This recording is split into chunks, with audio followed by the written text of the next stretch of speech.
सबसे पहले मैं आपके सामने दो बातें रखना चाहता हूं और उसके बाद हम इस वचन को पढ़ेंगे। सबसे पहली चीज, जब भी हम आराधना कर रहे हैं या जब भी आप अकेले होकर के आराधना में जाएं, पर्सनली अगर आप आराधना में जाएं तो आप याद रखें, परमेश्वर उन लोगों की आराधना कबूल करता है जो आत्मा में होकर के आराधना करते हैं। किन लोगों की? शरीर के अनुसार की गई आराधना कबूल नहीं होती। हालेलुया, समझ रहे?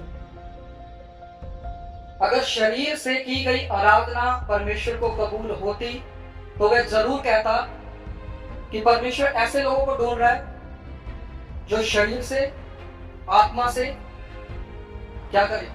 आराधना करे। पर उसने क्या कहा? आपके अंदर की जो ईमानदारी है, आपके अंदर की जो सच्चाई है, उसमें होकर के अगर आप आराधना करेंगे तो आप वैसी आराधना कर पाएंगे जैसा परमेश्वर चाहता है।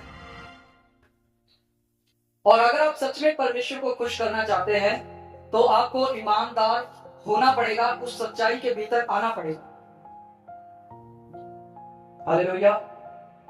याकूब की पत्री में लिखा है, लोग अपने आप को धोखे में रखते हैं। किसी दूसरे को आप कभी धोखा नहीं दे सकते। अगर आप किसी भी बात में दूसरे को यह दिखा रहे हैं कि मैं बहुत ज्यादा आत्मिक हूं, मैं सही हूं और मैं सदा सही ही रहूंगा, तो मैं आपको बताना चाहता हूं, बाइबल कुछ और बताती है।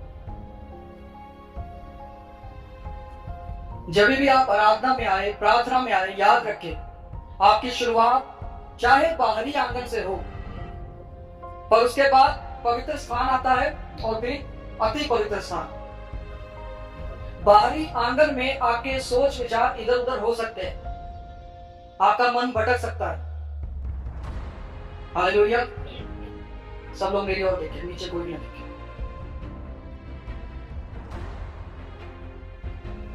आपका मन जो है भटक सकता है बाहरी आंगन, पर जब आप उसी मन को पवित्र स्थान तक लेकर के जाएंगे तो वही विचार कम हो जाए, और मैं कहता हूं कि खत्म हो जाए।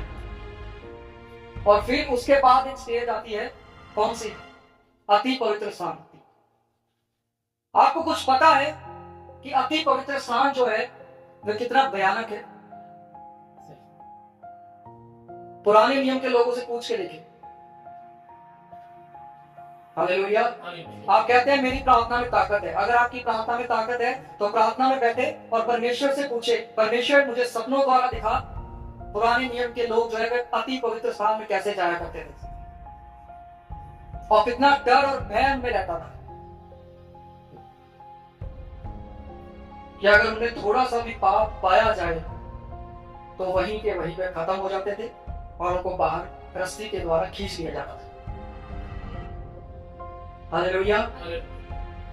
पर परमेश्वर के प्रेम को हमने इतना छोटा कर दिया है कि हमें सिर्फ वही दिखाई देता है और कुछ नहीं, कि हम जैसे भी चले हम ठीक है। हालेलुया।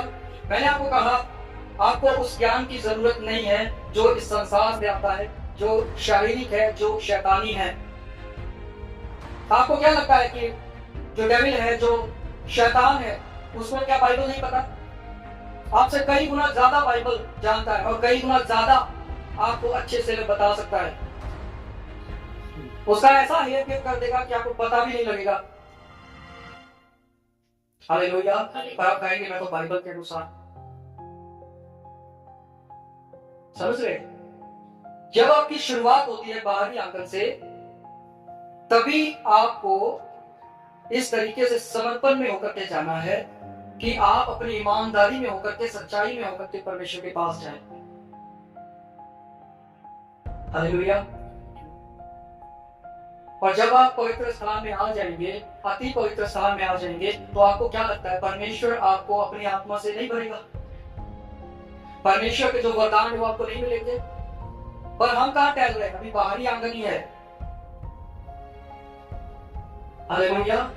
कुछ चुने हुए लोग थे जो पवित्र स्थान में ठहराए गए थे, है ना, और फिर कुछ चुने हुए थे जो अति पवित्र स्थान में जाते थे। हालेलुया। अगर हम अपने आप को ऐसा बनाए, हमें एक प्रार्थना करते हैं, प्रभु मैं तो पापी हूं, मुझसे कुछ नहीं होता, ठीक है, आपको चुन लिया परमेश्वर ने, क्या अब वैसा ही रहने के लिए चुना? आपको पवित्र स्थान से अति पवित्र स्थान में ले जाना चाहता है, तो आपको क्या वो वैसे ही लेके जाएगा? आपको चुना तो मैला, पर क्या वो साफ नहीं करेगा? इसलिए वो कहता है कि मैं ऐसे लोगों को ढूंढता हूं जो रूह और सच्चाई से आराधना करें। समझ पा रहे?